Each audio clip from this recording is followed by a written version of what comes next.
Because the orbits of the planets are ellipses, this means that the planets move at different speeds depending on the position they are in their orbits.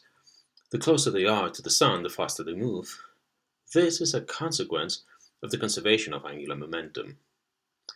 Let's now see how this is related to another constant magnitude. Kepler's second law states that the area that planets sweep out in a given time interval is constant. When a planet is closer to the Sun, it moves faster, but its distance is shorter. When the planet is farther from the Sun, it moves slower, but its distance is longer. Let's write down the equation for the angular momentum.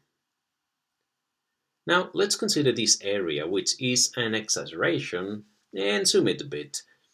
This is the vector position. This is the vector linear momentum. If we consider a small area swept by the planet, we can approximate it to a triangle. This is a small angle differential of theta. This side is then r times differential of theta. We can now calculate the area of this triangle. Differential of area is 1/2 of the base times the height, which is 1/2 of r times differential of theta. I am going to divide by differential of time in both sides and rewrite it this way. But d theta over dt is omega, the angular velocity. And r times omega is v, the linear velocity.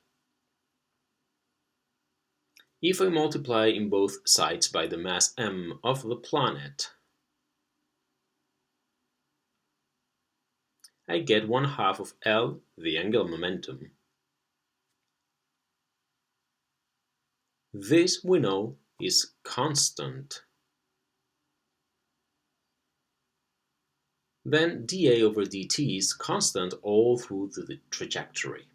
So for equal time elapsed, the planet covers equal areas. May science be with you.